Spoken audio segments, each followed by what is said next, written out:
कहानी का शीर्षक है कुसुम। प्रेमचंद के द्वारा। साल भर की बात है। एक दिन शाम को हवा खाने जा रहा था कि महाशय नवीन से मुलाकात हो गई। मेरे पुराने दोस्त हैं, बड़े बेतकल्लुफ़ और मनचले। आगरे में मकान है, अच्छे कवि हैं। उनके कवि समाज में कई बार शरीक हो चुका हूँ। ऐसा कविता का उपासक मैंने नहीं देखा। पेशा तो वकालत, पर डूबे रहते हैं काव्य चिंतन में। आदमी जहीन उपासक मैंने नहीं देखा। पेशा तो वकालत, पर डूबे रहते हैं काव्य चिंतन में।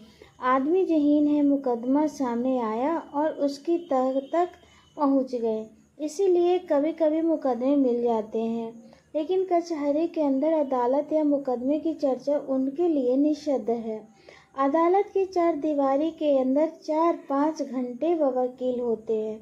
चार दीवारी के बाहर निकलते ही कवि है, सिर से पांव तक। जब देखिए कवि मंडल जमा है, कवि चर्चा हो रही है, रचनाएं सुन रहे हैं, मस्त होकर झूम रहे हैं। और अपनी रचना सुनाते समय तो उनको एक तल्लीनता सी छा जाती है। कंठ स्वर भी इतना मधुर है कि उनके पद वान की तरह सीधे कलेजे में उतर जाते हैं। अध्यात्म में माधुर्य की सृष्टि करना, निर्गुण में सगुण को बाहर दिखाना उनकी रचनाओं की विशेषता है। जब वह लखनऊ आते हैं, मुझे पहले सूचना दे दिया करते हैं। आज उन्होंने अनायास लखनऊ में देखकर मुझे आश्चर्य हुआ। आप यहाँ कैसे, कुशल तो हो? मुझे आने की सूचना तक न दी। बोले, भाईजान, एक जंजाल में फंस गया हूँ। आपको सूचित करने का समय न था। फिर आपके घर को मैं अपना घर समझता हूँ। इस तकल्लुफ़ की क्या ज़रूरत है कि आप मेरे लिए कोई विशेष प्रबंध करें? मैं एक ज़रूरी मामले के में आपको कष्ट देने आया हूँ। इस वक्त की सैर को स्थगित कीजिए और चलकर मेरी विपत्ति कथा सुनिए। इस वक्त की सैर को स्थगित कीजिए। मैं घबराकर कहा, आपने तो मेरी चिंता में डाल दिया। आप और विपत्ति कथा? मेरे तो प्राण सूख जाते हैं। घर चलिए, चित्त शांत हो तो सुनाओ। बाल बच्चे तो अच्छी तरह हैं। हाँ, सब अच्छी तरह हैं। ऐसे कोई बात नहीं है तो चलिए, रेस्टोरेंट के कुछ जलपान तो कर लीजिए। नहीं भाई, इस वक्त मुझे जलपान नहीं सूझता। हम दोनों घर की ओर चले। घर पहुंचकर उनका हाथ मुंह धुलाया, शरबत पिलाया। इलायची पान खाकर उन्होंने अपनी विपत्ति कथा सुनानी शुरू की। कुसुम के विवाह में आप आए ही थे। उसके पहले भी आपने उसे देखा था। मेरा विचार है, किसी तरह सरल प्रकृति के युवक को आकर्षित करने के लिए जिन गुणों की जरूरत है, वह सब उसमें मौजूद है। आपका क्या ख्याल है? मैं तत्परता से कहा, मैं आपसे कहीं ज़्यादा कुसुम का प्रशंसक हूँ। ऐसा लज्जाशील, सुघड़, सलीकेदार और विनोदिनी बालिका मैंने दूसरी नहीं देखी। महाशय नवीन ने करुण स्वर में कहा। वही कुसुम आज अपने पति के निर्दय व्यवहार के कारण रो रो कर प्राण दे रही है। उसका गौना हुआ 1 साल हो रहा है। इस बीच में वह 3 बार ससुराल गई, पर उसका पति उसे बोलता ही नहीं। उसकी सूरत से वह बेजार है। मैं बहुत चाहा कि उसे बुलाकर दोनों में सफाई करा दो, मगर न आता है, न मेरे पत्रों का उत्तर देता है। ना जाने क्या गांठ पड़ गई है कि उसने इस बेदर्दी से आंखें फेर ली। अब सुनता हूँ उसका दूसरा विवाह होने वाला है। कुसुम का बुरा हाल हो रहा है। आप शायद उसे देखकर पहचान भी न सके। दिन रात रोने के सिवा दूसरा काम नहीं है। इससे आप हमारी परेशानी का अनुमान लगा सकते हैं। जिंदगी की सारी अभिलाषाएं मिट जाती हैं। हमें ईश्वर ने पुत्र ना दिया, पर हम अपनी कुसुम को पाकर संतुष्ट थे और अपने भाग्य को धन्य मानते थे। उसे कितने लाड प्यार से पाला, कभी उसे फूल की छड़ी से भी न छुआ। उसकी शिक्षा दीक्षा में कोई बात न रखी। उसने बीए नहीं पास किया, लेकिन विचारों की प्रौढ़ता और ज्ञान विस्तार में किसी ऊंचे दर्जे की शिक्षिका महिला से कम नहीं। आपने उसको लेख देखे हैं। मेरा ख्याल है बहुत कम देवियां वैसे लेख लिख सकती है। समाज, धर्म, नीति सभी विषयों में उसके विचार बड़े परिष्कृत हैं। बहस करने में तो वह इतनी पटु है कि मुझे आश्चर्य होता है। गृह प्रबंध में इतना कुशल कि मेरे घर का प्राय सारा प्रबंध उसी के हाथों में था, किंतु पति की दृष्टि वह पांव की धूल के बराबर भी नहीं। बार बार पूछता हूँ, तूने उसे कुछ कह दिया? यह क्या बात है? आखिर वह क्यों तुझे इतना उदासीन है? इसके जवाब में रोकर यह कहती है, मुझे तो उन्होंने कभी कोई बातचीत ही नहीं की। मेरा विचार है कि पहले ही दिन दोनों में कुछ मनमुटाव हो गया। वह कुसुम के पास आया होगा और उसने कुछ पूछा होगा। उसने मारे शर्म के जवाब न दिया होगा। संभव है उसने 2-4 बातें और भी की हो। कुसुम ने सिर न उठाया होगा। आप जानते ही हैं कि कितनी शर्मीली है। बस पतिदेव रूठ गए होंगे। मैं तो कल्पना ही नहीं कर सकता कि कुसुम जैसी बालिका से कोई पुरुष उदासीन रह सकता है, लेकिन दुर्भाग्य को कोई क्या करे। दुखिया ने पति के नाम कई पत्र लिखे, पर उस निर्दयी ने एक का भी जवाब न दिया। सारी चिट्ठियां लौटा दी। मेरे समझ में नहीं आता कि उस पाषाण हृदय को कैसे पिघलाऊं। मैं अब खुद तो उसे कुछ लिख नहीं सकता। आप ही कुसुम की प्राण रक्षा करें, नहीं तो शीघ्र ही उसका जीवन का अंत हो जाएगा और उसके साथ हम दोनों प्राणी भी सिधार जाएंगे। उसकी व्यथा अब नहीं देखी जाती। नवीन जी की आंखें सजल हो गई। मुझे भी अत्यंत क्षोभ हुआ। उसने उन्हें तसल्ली देता हुआ बोला, आप इतने दिनों इस चिंता में पड़े रहे, मुझे पहले ही क्यों न कहा? मैं आज ही मुरादाबाद जाऊंगा और उस लौंडो को इस बुरी तरह खबर लूंगा कि वह भी याद करेगा। बच्चा को जबरदस्ती घसीट कर लाऊंगा और कुसुम के पैरों में गिरा दूंगा। नवीन जी तो मेरे आत्मविश्वास पर मुस्कुरा बोले, आप उससे क्या कहोगे? यह ना पूछिए। वशीकरण के जितने मंत्र हैं उन सब की परीक्षा करूंगा तो आप कदापि सफल ना होंगे। वह इतना सिलवान, इतना विनम्र, इतना प्रसन्न मुख है, इतना मधुरभाषी है कि आप वहां से उस वक्त होकर लौटेंगे। वह नित्य आपके मुख्य है। इधर मधुर वाणी की, आप वहां से उसके भक्त होकर लौटेंगे। वह नित्य आपके सामने हाथ बांधे खड़ा रहेगा। आपकी सारी कठोरता शांत हो जाएगी। आपके लिए तो सामने हाथ बांधे खड़ा रहेगा। आपकी सारी कठोरता शांत हो जाएगी। आपके लिए तो एक ही साधन है, आपके कलम में जादू है। आप कितने ही युवकों को सन्मार्ग पर लगाया है। हृदय में सोई हुई मानवता को जगाना आपका कर्तव्य है।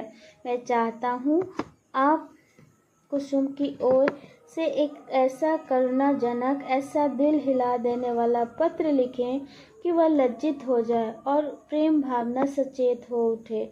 मैं जीवन पर्यंत आपका आभारी रहूंगा। नवीन जी कवि ही तो ठहरे। इस तहजीब में वास्तविकता की अपेक्षा कवित्व ही की प्रधानता थी। आप मेरे कई गल्पों को पढ़कर रो पड़े हैं। इससे आपको विश्वास हो गया है कि मैं चतुर सपेरे की भांति जिस दिल को चाहूं नचा सकता हूँ। आपको यह मालूम नहीं है कि सभी मनुष्य कवि नहीं होते और न एक से भावुक। जिन गल्पों को पढ़कर आप रोए हैं, उन्हीं गल्पों को पढ़कर आप कितने ही सज्जनों ने विरक्त होकर पुस्तक फेंक दी है। पर इन बातों का वह अवसर न था। वह समझने को तो मैं अपना गला छुड़वाना चाहता हूँ। इसलिए मैं सहृदयता से कहा, आपको बहुत दूर की सूझी और मैं उस प्रस्ताव से सहमत हूँ और यद्यपि आपने मेरी करुणा उत्पादक शक्ति का अनुमान करने में अत्युक्ति से काम लिया है, लेकिन मैं आपको निराश न करूँगा। मैं पत्र लिखूँगा और यथाशक्ति उस युवक की न्याय बुद्धि को जगाने की चेष्टा भी करूँगा, लेकिन आप अनुचित न समझे तो पहले मुझे वह पत्र दिखा दें जो कुसुम ने अपने पति के नाम लिखे थे। उसने पत्र तो लौटा ही दिए हैं, यदि कुसुम ने उन्हें फाड़ा न डाला है तो उसके पास होंगे। उन पत्रों को देखने से मुझे ज्ञात हो जाएगा कि किन पहलुओं पर लिखने की गुंजाइश बाकी है।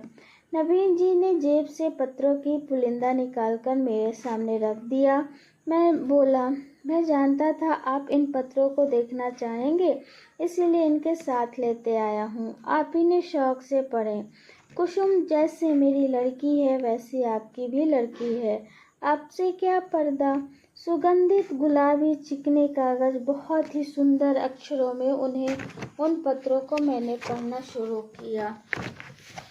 मेरे स्वामी, मुझे यहाँ 1 सप्ताह हो गया है, लेकिन आंखें पल भर के लिए भी नहीं, जबकि सारी रात करवटें बदलते बीत जाती है।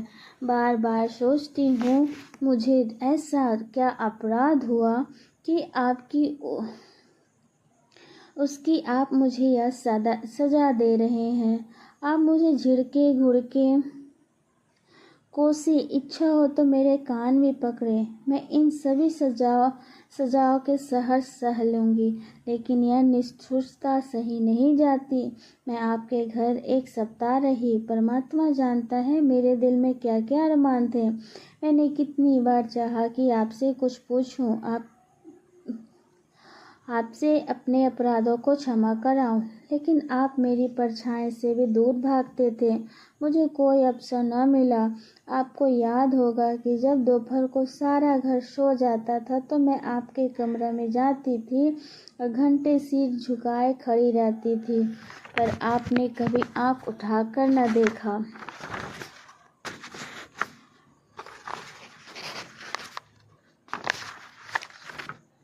उस वक्त मेरे मन की क्या दशा होती थी, इसका कदाचित आप अनुमान न कर सकेंगे। मेरी जैसी अभागिनी स्त्रियां इसका कुछ अंदाजा कर सकती है। मैंने अपनी सहेलियों से उनकी सुहाग रात की कथाएं सुनकर अपनी कल्पना में सुखों का जो स्वर्ग बनाया था, उसे आपने कितनी निर्दयता से नष्ट कर दिया। मैं आपसे पूछती हूँ, क्या आपके ऊपर मेरा कोई अधिकार नहीं है?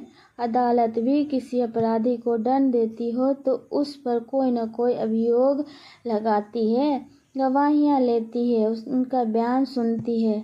आपने तो कुछ पूछा ही नहीं। मुझे अपनी खता मालूम हो जाती तो आगे के लिए सचेत हो जाती। आपके चरणों पर गिरकर कहती, मुझे क्षमा दो। मैं शपथ पूर्वक कहती हूँ, मुझे कुछ नहीं मालूम आप क्यों रुष्ट हो गए। संभव है आप अपने पत्नी में जिन गुणों को देखने की कामना की होगी वो मुझ में ना हो। बेशक मैं अंग्रेजी नहीं पढ़ी लिखी, अंग्रेज समाज की रीति नीति से परिचित नहीं, ना अंग्रेजी खेल ही खेल जानती हूँ, और कि कितनी त्रुटियाँ मुझ में होंगी। मैं जानती हूँ मैं आपके योग्य न थी। मुझे कहीं रूपवती, गुणवती, बुद्धिमती स्त्री मिलनी चाहिए, लेकिन मेरी देवता दंड अपराधों का मिलना चाहिए, त्रुटियों का नहीं। फिर मैं तो आपके इशारों पर चलने को तैयार हूँ। आप मेरे दिल जो ही करें, फिर नहीं। फिर देखिए मैं आपकी त्रुटियों को कितना जल्द पूरा कर लेती हूँ।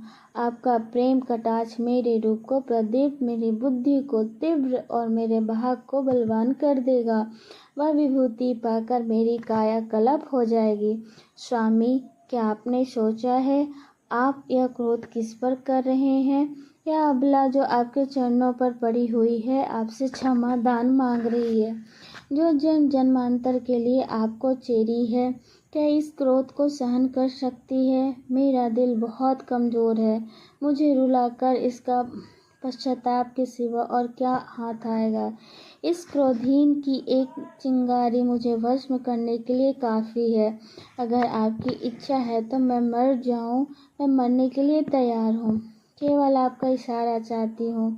अगर मरने से आपका चित्त प्रसन्न हो तो मैं बड़े हर्ष के साथ आपके चरणों में समर्पित कर दूंगी।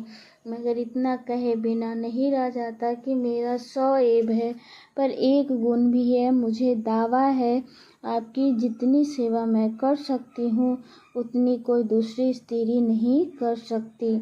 आप विद्वान हैं, उदार हैं, मनोविज्ञान के पंडित हैं। आपको लौंडी आपके सामने खड़ी दया की भीख मांग रही है।